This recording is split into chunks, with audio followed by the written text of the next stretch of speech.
Songadh ગુણશદા ground પર ચાલી રહેલ મોરારી બાપુની રામકથા અંતર્ગત આજરોજ આદિવાસી વિસ્તારના ભગત ભક્તાણી સંમેલન મળ્યું હતું, જેમાં અનેક ગામથી આવેલા લોકોએ જ્યાં જરૂર છે ત્યાં ગામડાઓમાં મંદિર બનાવવાની માંગ કરી હતી અને પોતાની વેદના રજૂ કરી હતી। તમને જાણીને નવાઈ લાગશે કે તાપી જિલ્લા અને સુરત જિલ્લાના અનેક આદિવાસી વિસ્તારમાં એવા ગામડા હજી પણ છે જ્યાં એક પણ મંદિર નથી। હા, પણ તે ગામોમાં 3-4 ચર્ચ જરૂર છે। ત્યારે આજ રોજ મોરારી બાપુની સોનગઢ નજીકના ગુણસદા ગ્રાઉન્ડ પર ચાલી રહેલ રામકથાના ભાગરૂપે આજરોજ આદિવાસી વિસ્તારના ભગત ભક્તાણી સંમેલન મળ્યું હતું, જેમાં અનેક ગામથી આવેલા લોકોએ જ્યાં જરૂર છે ત્યાં ગામડાઓમાં મંદિર બનાવવાની માંગ કરી હતી અને પોતાની વેદના રજૂ કરી હતી। માંડવી તાલુકાનું રતનિયા ગામ હોય કે સોનગઢના અનેક વિસ્તારો કેમ ના હોય, તે આદિવાસી સંસ્કૃતિના રક્ષણ માટેના કેન્દ્રોનો સદંતર અભાવ છે। વિદેશી ધર્મના ચર્ચો ઠેર ઠેર બની ગયા છે, જે આદિવાસી સમાજ સંસ્કૃતિ અને સભ્યતાનું નિકંદન કાઢવામાં આવી રહ્યું છે। આજે આદિવાસી સમાજને પ્રકૃતિ પૂજાથી દૂર લઈ જવામાં આવી રહ્યો છે। ડુંગરદેવ, વાઘદેવ, નાગદેવ, ગોવાળદેવ અને કણેક અંસારીની પૂજા કરવાથી એમને અટકાવી દેવામાં આવ્યા છે અને કોઈપણ પ્રકારે એમનો ધર્મ પરિવર્તન કરવામાં આવી રહ્યો છે, જેથી કરીને આદિવાસી સંસ્કૃતિ અને સભ્યતાનો સદંતર નાશ થાય છે। અત્યારે આજરોજ મોરારી બાપુએ લોકોની વેદના સાંભળીને ગોવિંદભાઈ ધોળકિયા દ્વારા 11 હનુમાન મંદિરો અને અન્ય એક દાદા દ્વારા 21 મંદિરો બનાવી આપવામાં આવશે એવી જાહેરાત કરી હતી। તે માટે એમણે સોનગઢ અને અન્ય જગ્યાએ એમના અનુયાયીઓને મળવા જણાવ્યું હતું। તેઓ આ સંદેશો બાપુ સુધી પહોંચાડી દેશે। ત્યારે આજરોજ ફરી મોરારી બાપુએ પોતાનું ઘર પરિવાર છોડીને બીજાના ઘરે જતા રહેલા લોકોને સ્વધર્મમાં પરત ફરવા વિનંતી કરી હતી અને પોતાની આદિવાસી સંસ્કૃતિ, સભ્યતા અને રીત રિવાજો જાળવી રાખવા તમામ લોકો પ્રયત્ન કરશે એવો સંકલ્પ કર્યો હતો। ડોક્ટર બિંદેશ્વરી શાહ સાથે હેતલ કોકણી, તાપી। આપનો પરિચય? હું છું મહેશભાઈ, ગાયક કલાકાર છું। મેં આદિવાસી વિસ્તારની અંદર ને ગામડે ગામડે પ્રોગ્રામ કરું છું અને હિન્દુ ધર્મને ટકાવ્યું છે અને જે બીજા ધર્મમાં જતા રહ્યા છે એમને હું વિનંતી કરું છું કે પાછા ફરે અને આ રામનું નામ લે અને સંગઠનમાં આપણે જોડાઈએ। બસ એ જ મારી વિનંતી છે। જી, આભાર। જી, હા, મારું નામ અશોકભાઈ વસાવા છે। હું કિમડુંગરા, તાલુકો માંડવી, જિલ્લા સુરતનો રહેવાસી છું। અમે પણ ધર્મ જાગરણ કાર્યક્રમ કરીએ છીએ। દર વર્ષે ભજન સત્સંગ કરીએ છીએ। મૂળમાં અમારી જે આદિવાસી સમાજ છે એની એકતામાં ખામી છે। જ્યાં શ્રદ્ધા નથી ત્યાં એકતા પણ નથી, જ્યાં શ્રદ્ધા છે ત્યાં એકતા છે। બધા એક થઈએ, નેક થઈએ અને સર્વ કાર્યમાં આપણે સાથે રહીને કરીએ તો ધર્મ જાગરણ કાર્ય આપણે કરી શકીએ। ધર્મ અનેક છે, પણ જે માનવ ધર્મ છે, જે માનવની અંદર જે પરમાત્મા વસેલા છે, સ્વમાં એક છે, એને સ્મરણ કરીએ તો ધર્મ જાગરણ ઓટોમેટિક થઈ જાય છે। કર્મો આપણે સારું કરીએ, શ્રદ્ધા આપણે રાખીએ, બધા સાથે મળીને કરીએ, નેક થઈએ અને આપણે સૌ સાથે મળીને કામ કરીએ તો ધર્મ જાગરણ કાર્ય થઈ જાય છે। કર્મ મહાન છે। બિન સત્સંગ વિવેક ન હોય, રામ કૃપા બિન સુલભ ન હોય। રામની કૃપા તો આ બધું થાય છે, બોલવાથી કંઈ થતું નથી। Thank you. આપનો પરિચય? જય શ્રી રામ। મારું નામ છે મનહરભાઈ નાગજીભાઈ ચૌધરી। હું દડવાડા ગામનો વતની છું, તાલુકો? જિલ્લો સુરત।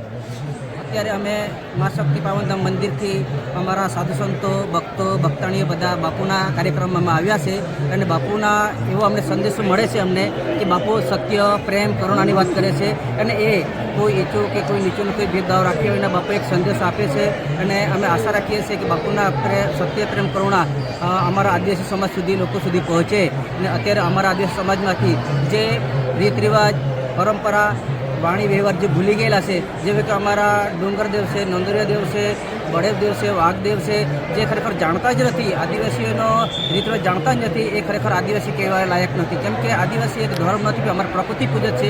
અમારા બાપ-દાદા વર્ષોથી જળ, જંગલ, જમીન, પાણીને પૂજતા આવેલા છે, એટલે ખરેખર જે ભૂલી ગયેલા છે એ ખરેખર આદિવાસી કહેવા લાયક નથી। અને આશા રાખીએ છીએ બાપુને એક સંદેશ છે કે ફરી પાછા આદિવાસી બને, આપણા સંસ્કૃતિ જોડાવે, જે આ પર્યાવરણ છે, જે સંસ્કૃતિ નષ્ટ થઈ રહી છે, અત્યારે સંસ્કાર નષ્ટ થઈ રહ્યા છે, એ પાછા જાળવીએ એના માટે અમે મા શક્તિ પાવનધામ મંદિરે અમે એક અનાથ બાળકોને અમે અત્યારે છાત્રાલય ચાલુ કરી, જેથી કે ત્યાં સંસ્કાર મળે, શિક્ષણ મળે ને સાથે સાથે એક ધાર્મિકતા ટકી રહે, એ માટે અમે મા શક્તિ પાવનધામ સેવા ટ્રસ્ટ દડવાડા ચાલુ કર્યું છે અને આશા રાખીએ છીએ કે અમારા મંદિરે સાધુ સંતો અથવા આજુબાજુના અમારા વડીલો આવીને અમને માર્ગદર્શન। તમારો સંપર્ક કરવો હોય તો તમારો નંબર બોલી દો।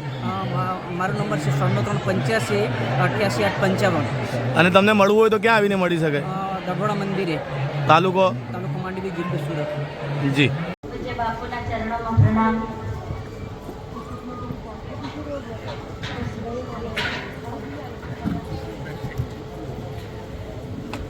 અહીંયા પૂજ્ય બાપુના સાનિધ્યમાં આપણે સૌ જનજાતિ સમાજના જે ભગતોનું સંમેલન અને એમ કહેવાય કે બાપુ અમે ઘણીવાર કહેતા, હું પૂજ્ય મહારાજશ્રીને કહેતી કે મહારાજજી, રામ મહારાજજીને કહેતી મહારાજજી અમારું કોઈ નથી. અમે કદાચ એમ કહીએ છાતી ઠોકીને કે કોઈ અમારું છે એમ કહીએ તો મહારાજજી ત્યારે કહેતા કે દીકરા હું તમારી સાથે છું. રામ મહારાજજીએ જ્યારે શબરીધામની વાત કરી તો પૂજ્ય અસીમાનંદ સ્વામીજી જ્યારે બાપુ આપની કથા થયેલી ત્યારથી થઈને આજ સુધી ખૂબ આનંદથી કામ કરીએ છીએ. પણ આટલા બધા ભગતો અહીંયા બેઠા છે અને આ ભગતોને આજે એવું લાગ્યું કે અમારા માથે કોઈકનો છત્ર છાયા છે તો આપ છો અને અમારા પૂજ્ય મહારાજ શ્રી રામ મહારાજ ખરેખર ઈષ્ટદેવ તરીકે દત્તાત્રેય ભગવાનની પ્રતિમા પ્રતિષ્ઠિત કરી પૂજ્ય રામ મહારાજજીના આશીર્વાદ આપી અને આ વિસ્તારમાં ધર્મ જાગરણના માધ્યમથી ઘરે ઘર જઈ સેવાનો અવસર મળ્યો.